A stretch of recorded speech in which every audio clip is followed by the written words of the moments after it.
Well, I'm down here in Palmilla at beautiful Via Del Mar and Oceana Altus, right here in the fifth fairway of the ocean course. Gorgeous weather, gorgeous setting, beautiful lush tropical vegetation sitting around the fire pit, and had just a pretty extraordinary experience I would like to share with you. And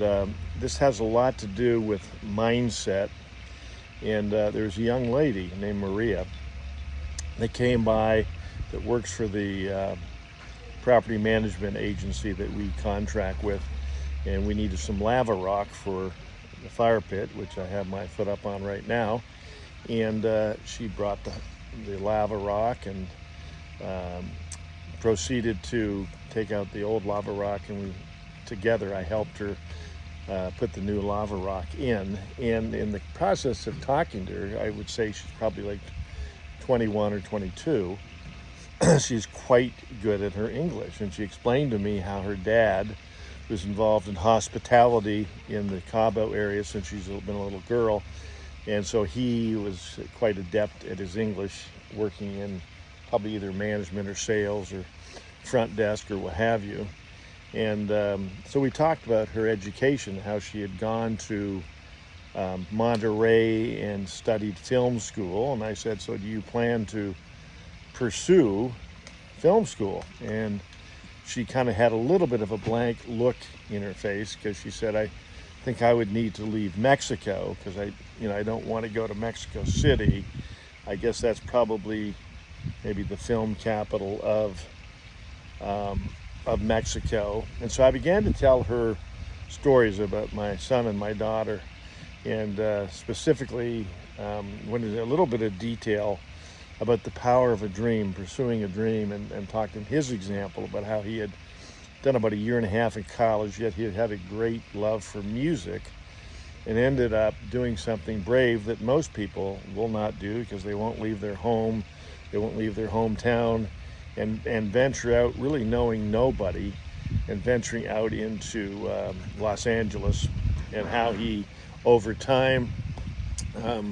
through networking and Craigslist and a number of different things, began to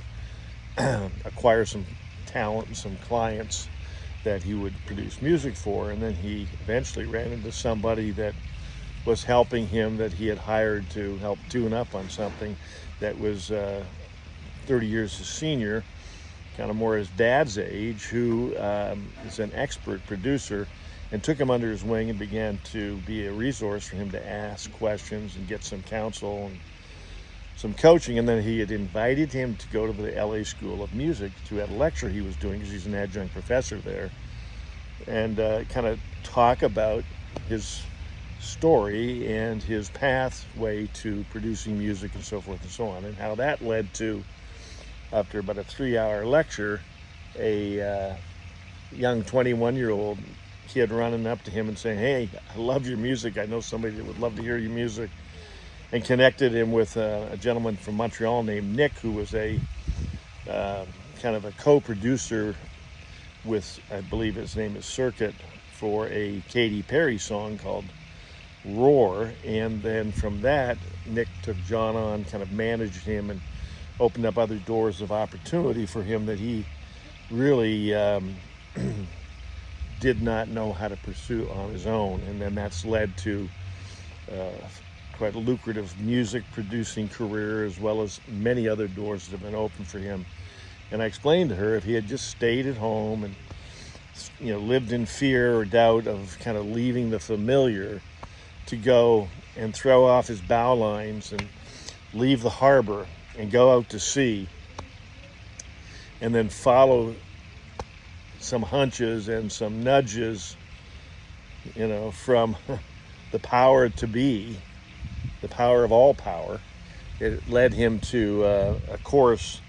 that is taking him closer and closer to his destiny and a bigger and greater dream.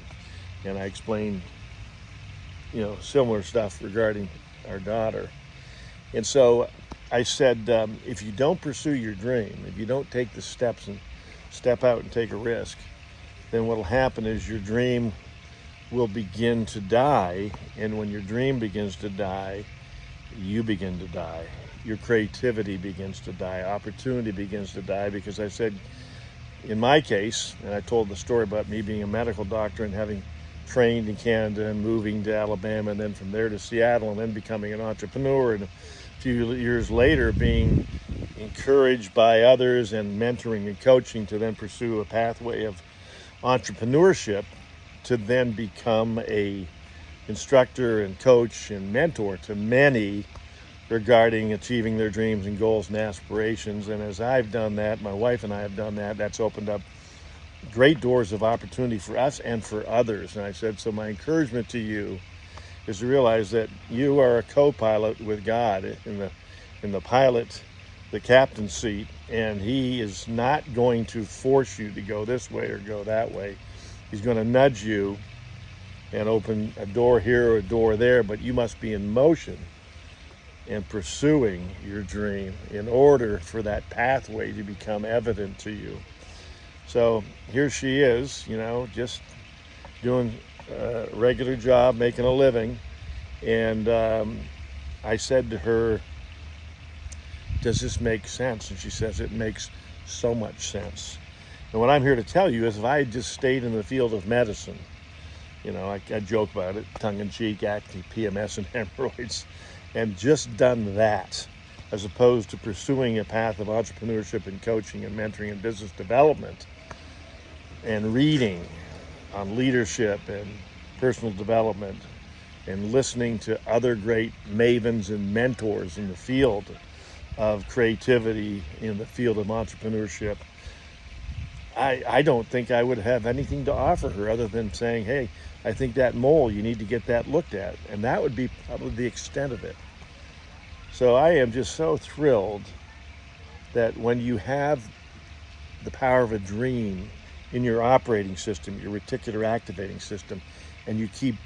fertilizing it and feeding it and taking the weeds out and irrigating, etc., and keep moving so moss does not grow between your toes, so to speak, that you become something that you never ever dreamed of becoming. And that's how you're designed by the most creative force in the entire universe. Your creator, my creator, has put this operating system in play for you with your eyes and your ears,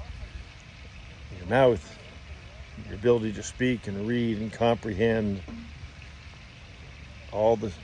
five senses, and then the sixth sense, to then pursue a path that who knows where it will take you, but